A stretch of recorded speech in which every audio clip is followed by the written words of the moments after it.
বন্ধুরা মাছ এনেছি, দেখো রূপচাঁদ মাছকে শালগম দিয়ে কচু ছোড়া দিয়ে টক রান্না করে আপনাদের দেখাচ্ছি। মাছের নুন হলুদ মাখিয়ে নেব।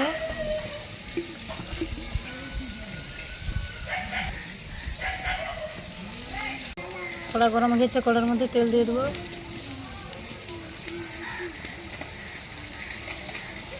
মাছগুলো ভেজে নেব।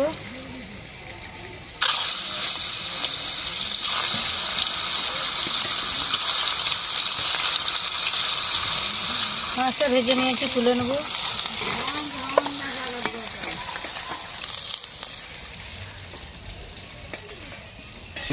তেলে ফোড়ন করব। শালগম আর কচু ছোড়াটা দিয়ে দেবো। পরিমাণ মতো লবণ দেবো, হলুদ দেবো।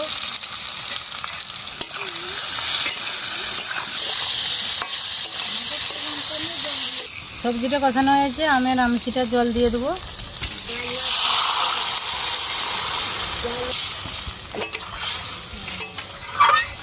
একটু ঢাকা দিয়ে নেবো। এটা সিদ্ধ হচ্ছে নাকি দেখে নেবো। সিদ্ধ হয়ে গেছে, আবার ভেজে রাখা মাছটা দিয়ে দেবো।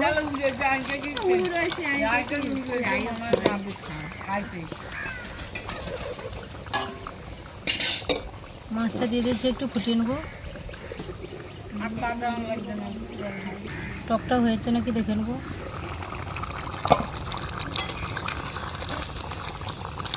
হয়ে গেছে, আবার ঢেলে নেব।